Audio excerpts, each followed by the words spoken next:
Y atención, la polémica en el escenario político ecuatoriano.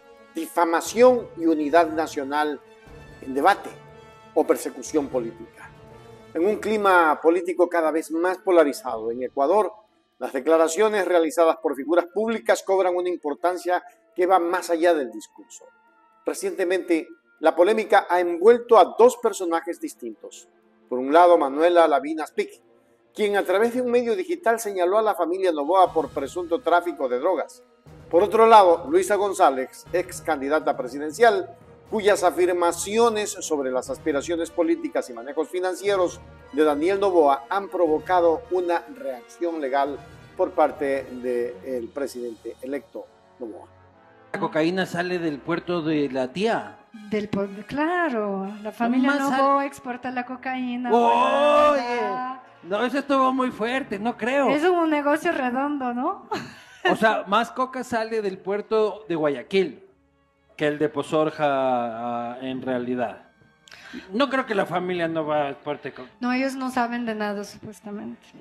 ¿Tú crees que no? ¿En serio? No saben de nada. Ahora el Ecuador es donde sale el 70% de la cocaína latinoamericana, de los puertos. Es un hub. Entonces, ¿quién maneja puertos no es víctima? Es al menos cómplice por cerrar los ojos, si no es cómplice activo del problema del narco que está destruyendo el país. Entonces, elegir a un presidente que está metido en los negocios de los puertos y de la cocaína indirectamente es problemático porque es lo que estamos intentando parar. Mientras que las aseveraciones de Pic no tuvieron consecuencias judiciales, la situación ha sido diferente para González. Daniel Noboa, aún sin ocupar un cargo presidencial, ha mostrado una actitud combativa ante lo que considera una difamación, iniciando acciones legales contra la ex candidata. Este hecho ha generado un debate sobre si estas acciones pueden ser interpretadas como un intento de persecución política similar a la vivida en las administraciones de Lenín Moreno y Guillermo Lasso.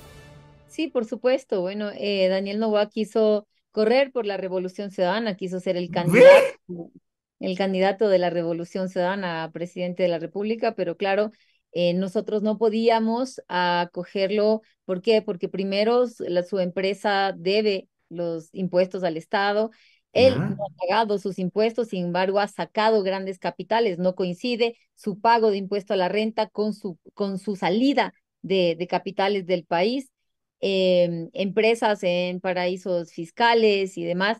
Entonces, obviamente no podía ser candidato de la Revolución Ciudadana. La precarización laboral, el no pago a los empleados, el darle bala a los empleados de su misma empresa, el querer quitar las tierras comunales a muchas comunas de Santa Elena, pues no podía ser nuestro candidato, por lo tanto tampoco tuvo acogida en nuestro proyecto político. Lo nuestro no es un partido de alquiler, lo nuestro es un proyecto político de patria, que es lo que buscamos nosotros, es mirar a los ciudadanos a los ojos, el decirles, este es mi plan de gobierno, esto es lo que queremos hacer, y siendo gobierno, jamás fallarles en lo que les estamos ofreciendo.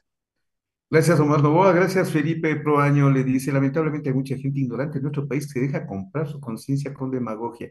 Ese es un criterio muy generalizado, dicho sea de paso, ¿eh? Lo que me acaba de revelar es crítico. Daniel Noboa buscaba comprarse la presidencia.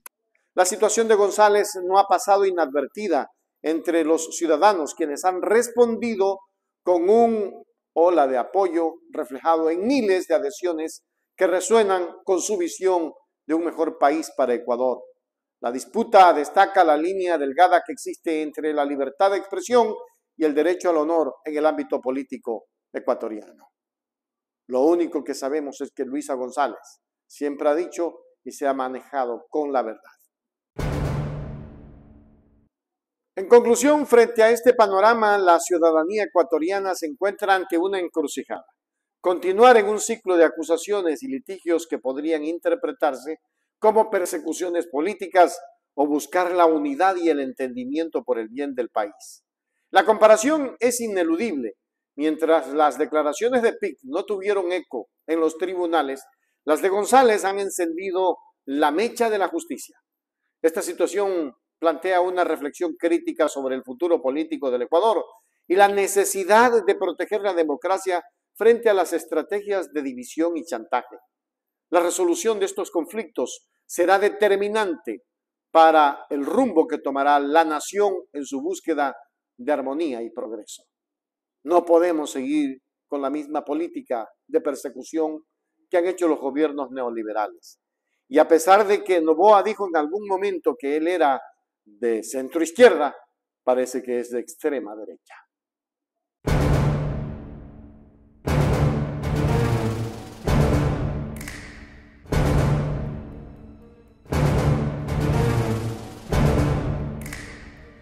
Renovación institucional. Ecuador designa nuevo Contralor General del Estado.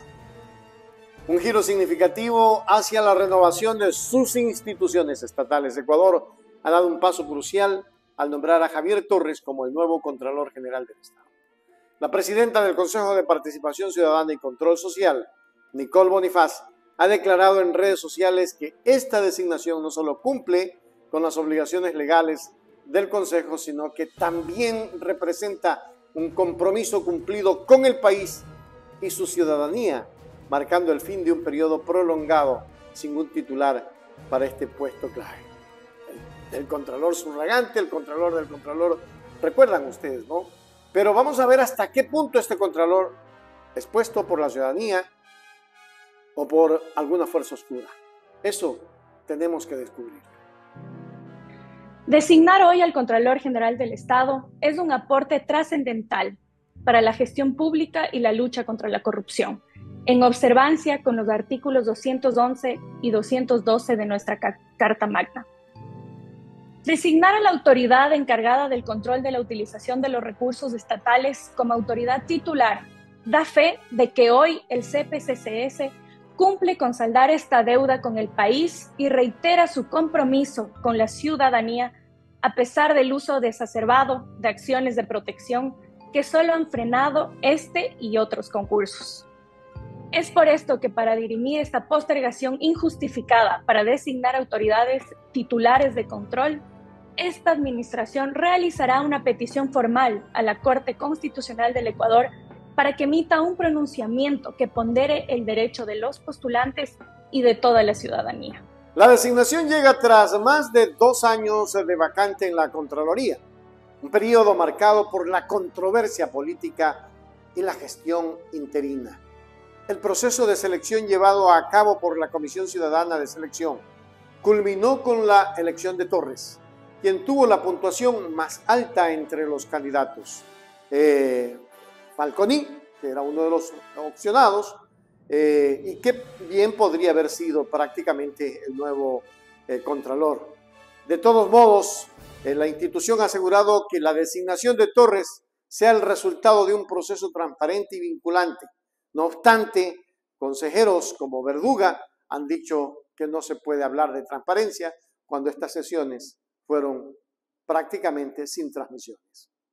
Fíjese usted que también cuando hicimos hace un pleno la semana pasada, no se le permitió el uso de voz también a ciertos veedores críticos de la comisión. La comisión tiene también veedores que son, que están contentos con el trabajo de la comisión. Ha habido una fractura, una dislocación entre veedores. Hay algunos que se dicen veedores de mayoría y otros veedores de minoría. Bueno, a los veedores autocatalogados de minoría, que son los críticos con el proceder de la comisión, no se los ha escuchado, no se les ha permitido intervenir en esas sesiones secretas, no pudieron asistir los veedores, a pesar de que no deberían pedir autorización para estar presentes. Bueno, no los dejaron estar presentes en esas decisiones de la Comisión Ciudadana. Por donde se mire sale pus en este proceso de designación de la Contraloría General del Estado, por donde se mire. Esto eventualmente puede, insisto, generar ciertas responsabilidades, no solo a los comisionados, sino también y sobre todo a los consejeros que ocuparon estas comisiones. Este acontecimiento se produce en un contexto en el que anteriores administraciones, específicamente las de Moreno y Lasso, han sido acusadas de influir en la selección de cargos públicos, incluido el de Contralor, lo que ha generado debates sobre la independencia de la transparencia en estas asignaciones de estos dos roles.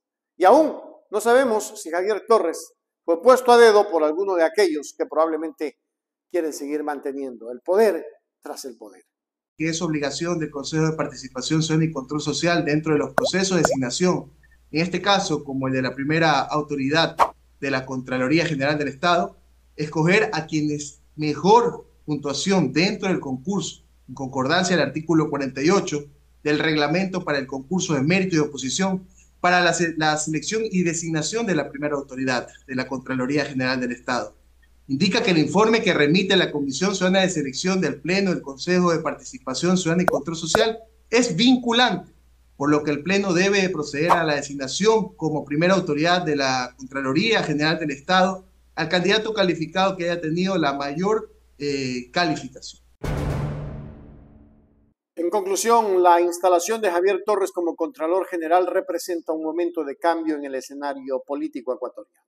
Una oportunidad para fortalecer la confianza pública en las instituciones gubernamentales.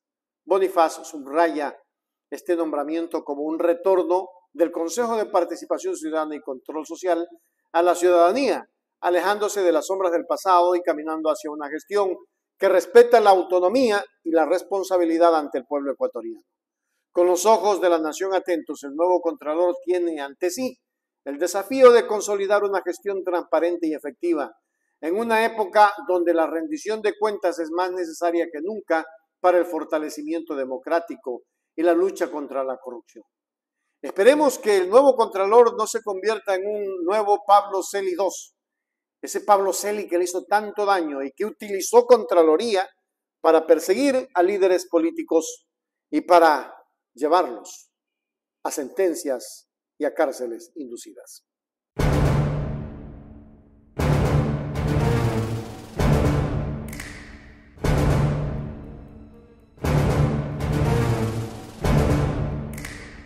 Y ecuatorianos, en un sorpresivo giro político, el recién electo presidente de Ecuador, Daniel Noboa, ha descartado cualquier posibilidad de apoyo al juicio político contra la fiscal general del Estado, Diana Salazar, desmarcándose así de un supuesto acuerdo con el correísmo.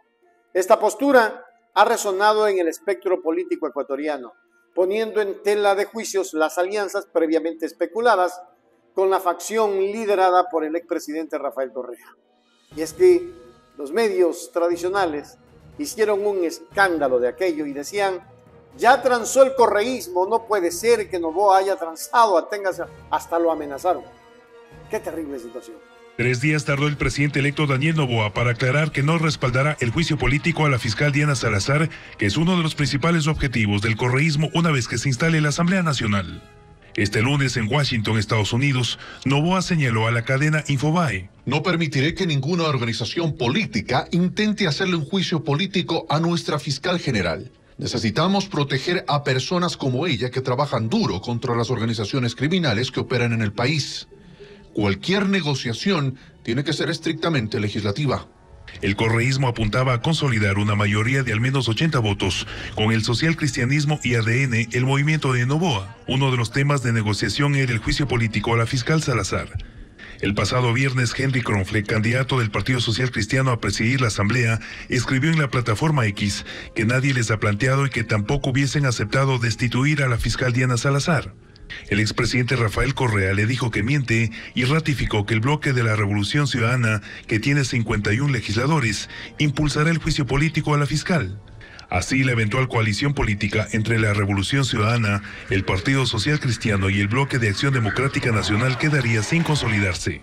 Noboa señaló a Infobae que está seguro que conseguiría entre 80 y 90 votos en el legislativo, pero no precisó las bancadas. Parece que el distanciamiento con el correísmo es inevitable.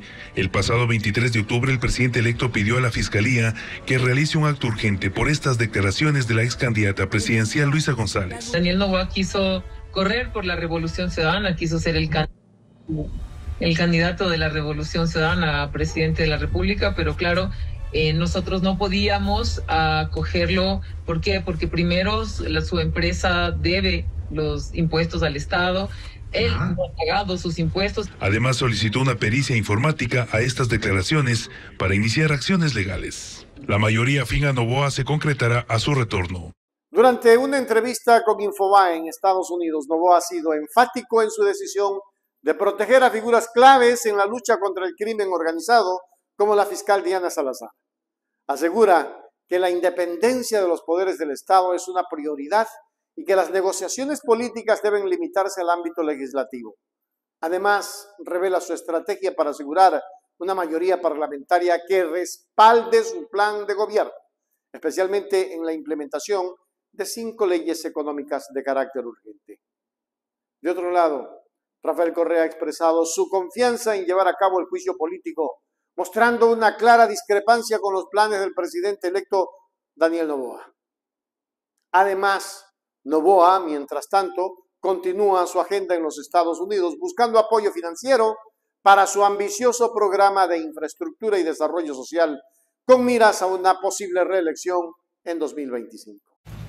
With Revolución Ciudadana, I have an open dialogue, but I would not co-govern with them. Meaning that separate powers, executive branch, legislative branch. We could be in line in some things as a political movement with another political movement in the assembly. We could vote together in some things, and some things they won't. But I will not sell a ministry or a position in the executive branch in order to have peace in the legislative branch. They're separate things. So one thing is to be in agreement, okay, for things in the assembly, urgent economic laws, benefits for the people, fiscalization processes, perfect. But you'll have to stay there. Any kind of agreement, it'll have to particularly stay there, and not only with Revolución Ciudadana, with every other political movement. En conclusión, la distancia entre Noboa y Correa parece ampliarse con un Noboa decidido a caminar sin ataduras políticas hacia el correísmo y una oposición que se mantiene firme en sus propias estrategias. Este quiebre no solo redefine el panorama político interno de Ecuador, sino que también recalibra sus relaciones internacionales, como se evidencia en la postura de Noboa respecto al gobierno de Venezuela. Los ecuatorianos asisten así a una nueva era política, donde las promesas de campaña y los ideales democráticos son puestos a prueba ante la complejidad de los juegos del poder.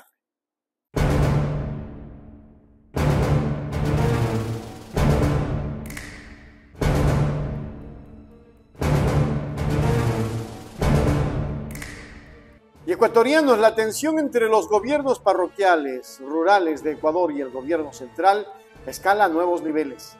Pavel Cantos, líder de estos gobiernos locales, anuncia una movilización para este 8 de noviembre si el gobierno no atiende a sus demandas.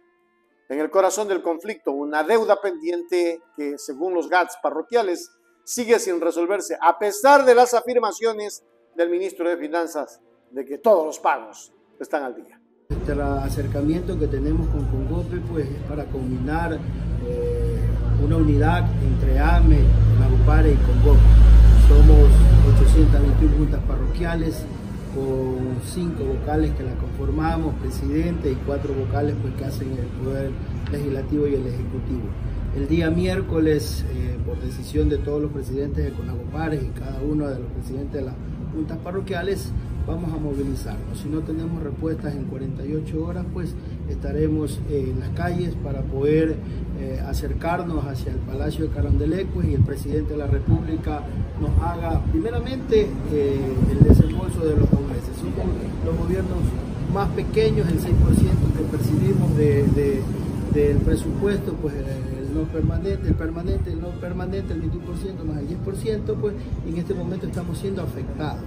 Las 821 juntas parroquiales, 421 más o menos, están de la parte legal con el 5%. 136 juntas pasa del 6.63 y 259 juntas pues pasa del 6.63 y 9 juntas parroquiales pasa del 12%. Esto es inconstitucional, la ley es clara, entonces pedimos y exigimos que se regulen en algún momento por ley.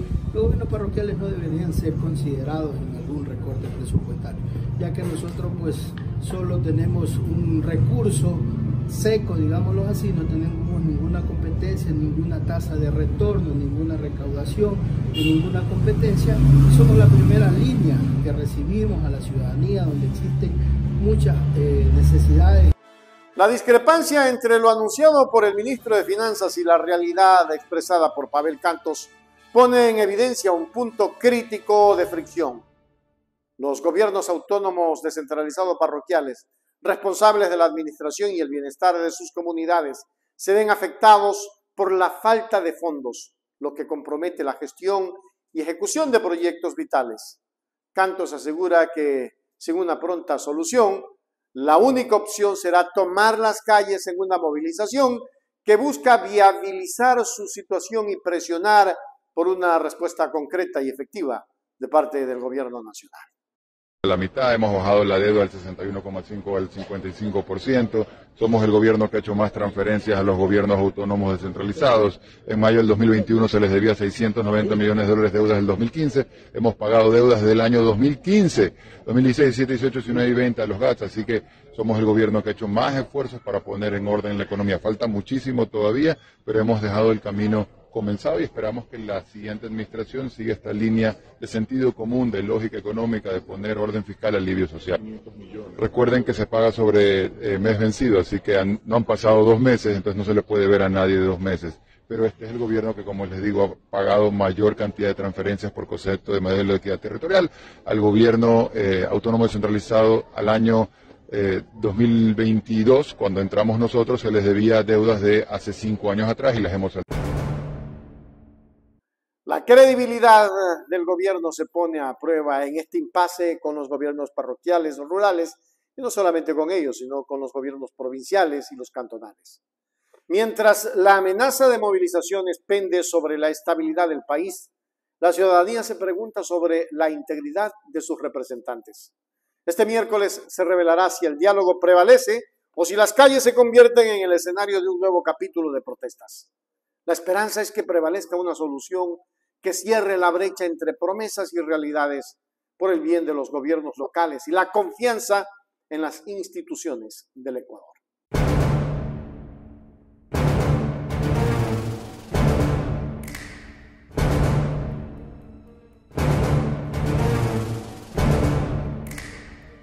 Y atención, sorpresas dentro del sector educativo. Andrés Quispe, presidente de la Unión Nacional de Educadores UNE, ha lanzado un desafío directo a la gestión del Ministerio de Educación con una solicitud formal a la Contraloría General del Estado.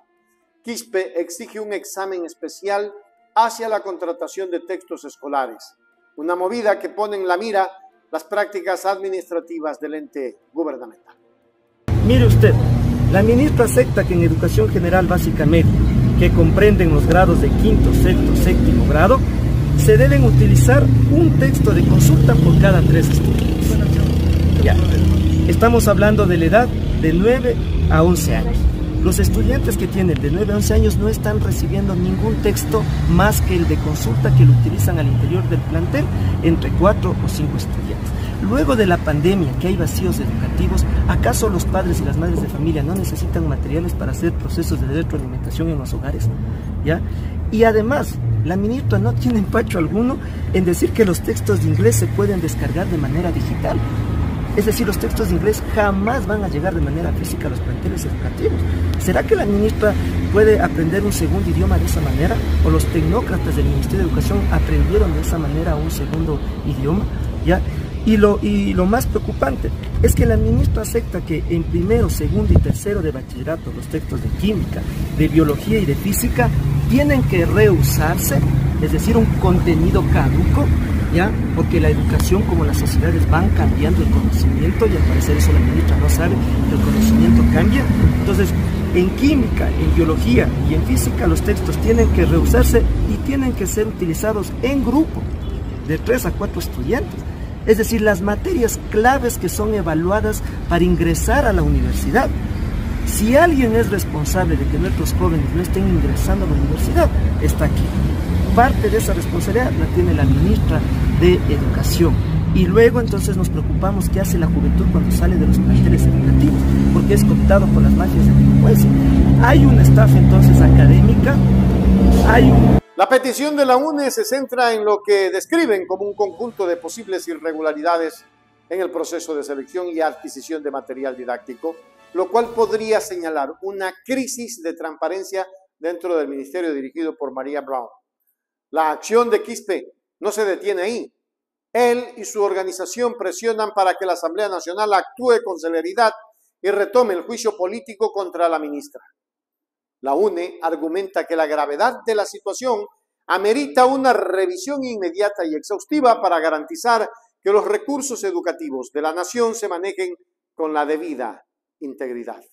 Luego de la pandemia, que hay vacíos educativos, ¿acaso los padres y las madres de familia no necesitan materiales para hacer procesos de retroalimentación en los hogares? ¿Ya? Y además, la ministra no tiene empacho alguno en decir que los textos de inglés se pueden descargar de manera digital. Es decir, los textos de inglés jamás van a llegar de manera física a los planteles educativos. ¿Será que la ministra puede aprender un segundo idioma de esa manera? ¿O los tecnócratas del Ministerio de Educación aprendieron de esa manera un segundo idioma? ¿Ya? Y lo más preocupante es que la ministra acepta que en primero, segundo y tercero de bachillerato los textos de química, de biología y de física tienen que reusarse, es decir, un contenido caduco, ¿ya? Porque la educación como las sociedades van cambiando el conocimiento y al parecer eso la ministra no sabe, que el conocimiento cambia. Entonces, en química, en biología y en física los textos tienen que reusarse y tienen que ser utilizados en grupo. Y es que este llamado a la acción por parte de la UNE abre un capítulo de incertidumbre y análisis en el sector educativo. Un sector educativo ecuatoriano que espera respuestas concretas, no las ha tenido. Con la pelota en el tejado de la Contraloría y la Asamblea Nacional, los ojos de la opinión pública se posan sobre las autoridades para ver cómo manejarán las acusaciones y cuáles serán los siguientes pasos en esta contienda por la transparencia y la responsabilidad en la gestión de los recursos educativos. El desenlace de esta situación podría marcar un precedente significativo para la administración pública y para el futuro de la educación en el país.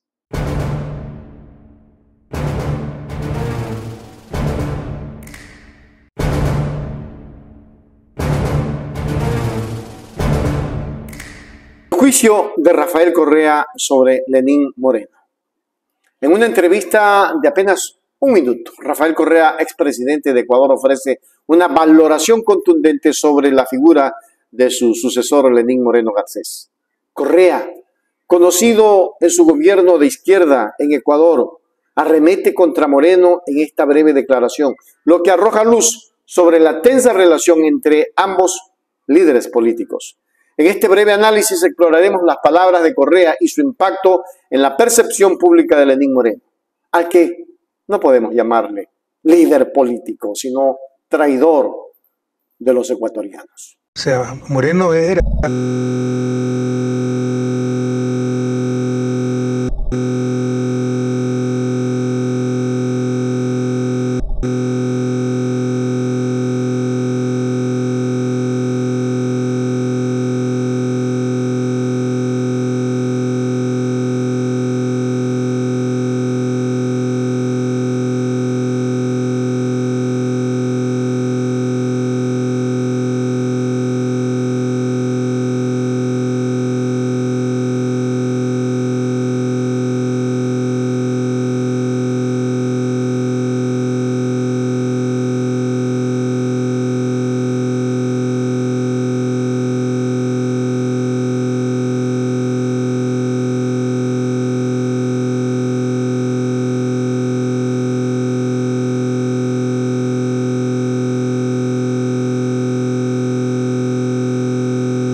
En sus palabras, Correa destaca la traición y la corrupción como los rasgos que definirán la imagen de Lenín Moreno en la historia del Ecuador.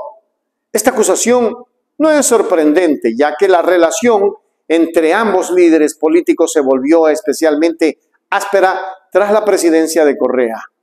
Moreno, quien inicialmente fue parte del movimiento político de Correa, tomó un rumbo diferente en su mando, alejándose de las políticas de izquierda y distanciándose de su predecesor. Correa, que ve su legado político amenazado por Moreno, no escatima en críticas y lanza la dura acusación. Es que Moreno simplemente fue una basofia que le hizo daño al Ecuador.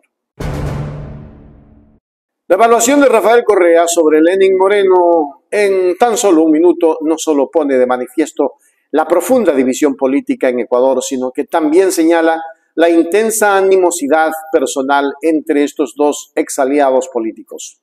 El juicio de Correa sobre Moreno, al llamarlo traidor y corrupto, refleja su perspectiva crítica y negativa hacia el legado de Moreno. En última instancia, la historia será quien juzgue el papel de Lenín Moreno en la política ecuatoriana. Pero estas palabras de Correa arrojan luz sobre la compleja dinámica política en el país sudamericano. Ecuador no aguanta más al neoliberalismo.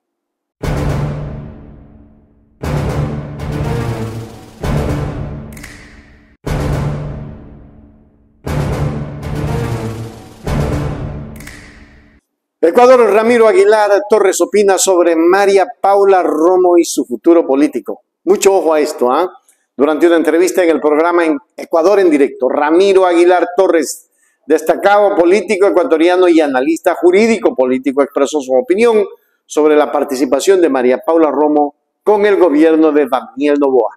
Sus palabras no pasaron desapercibidas, ya que insinuó que Romo podría estar buscando un papel protagonista en la política ecuatoriana, y hasta aventuró la posibilidad de que se postule como candidata presidencial en 2025. Esta declaración ha generado un intenso debate en la esfera política del país.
En su declaración, Ramiro Aguilar Torres pone el foco en María Paula Romo y su aparente interés en ocupar un espacio relevante en el gobierno de Daniel Noboa, al sugerir que Romo que se le va la saliva por poner los cuadros de Construye en el gobierno.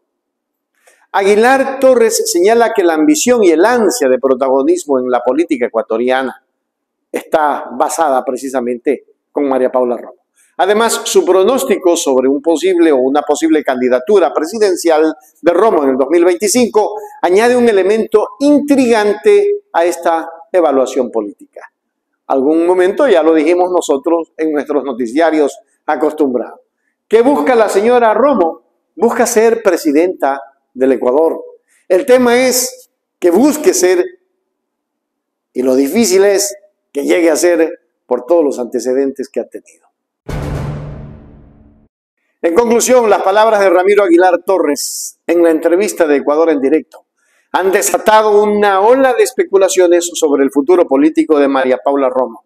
Su declaración destaca la importancia de la burocracia y el protagonismo en el escenario político ecuatoriano y plantea interrogantes sobre los próximos pasos de Romo en su carrera. Sin duda, una entrevista y sus repercusiones continuarán siendo tema de discusión en el panorama político del Ecuador.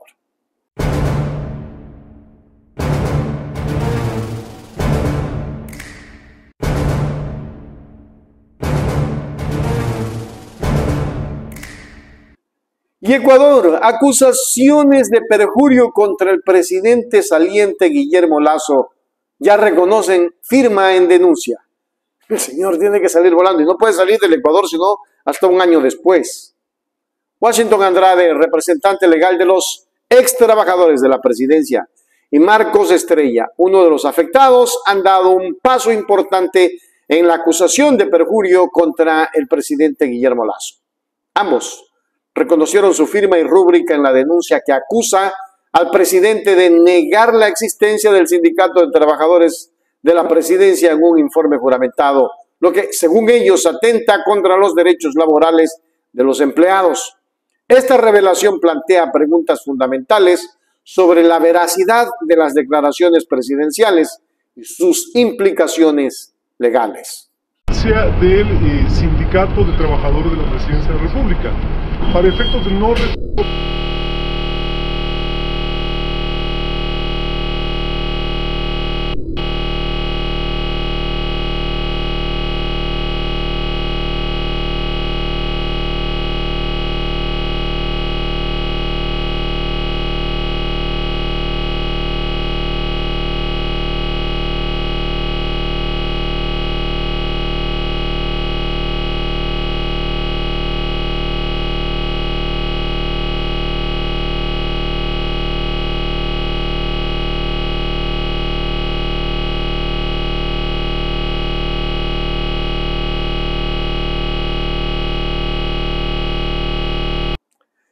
La denuncia del perjurio contra el presidente Lasso se basa en su supuesta negación de la existencia del Sindicato de Trabajadores de la Presidencia en un informe juramentado.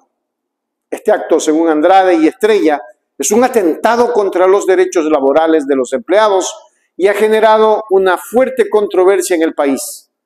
El reconocimiento de firma por parte de los afectados es un elemento clave en la acusación y podría tener consecuencias significativas para el presidente y su administración, así como para la percepción de su gobierno por parte del público.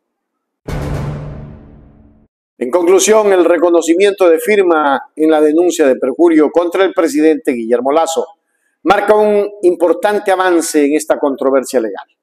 La acusación de negar la existencia del Sindicato de Trabajadores de la Presidencia plantea cuestionamientos sobre la veracidad de las declaraciones presidenciales y su posible impacto en los derechos laborales de los empleados. A medida que este caso avance, se espera que se aclaren los hechos y se determine si el presidente Lasso enfrentará consecuencias legales por sus afirmaciones.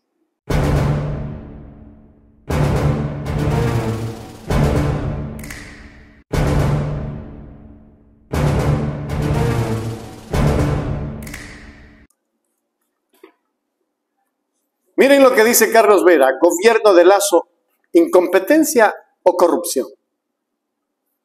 En una entrevista reciente en el programa FM Mundo, el periodista político Carlos Vera lanzó fuertes críticas al gobierno del presidente Guillermo Lasso, el mismo que él ocupó. En sus palabras, Vera señaló la torpeza, entre comillas, con la que se ha manejado la crisis, pero fue más allá al afirmar que la explicación no radica en la incompetencia, sino en la corrupción. Estas declaraciones arrojan luz sobre la percepción pública de la administración de Lasso y plantean importantes interrogantes sobre la integridad del gobierno.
Y es que Carlos Vera no dudó en cuestionar la gestión del presidente saliente Guillermo Lasso, al afirmar que la crisis no se debe a la ineptitud del gobierno, sino a la corrupción.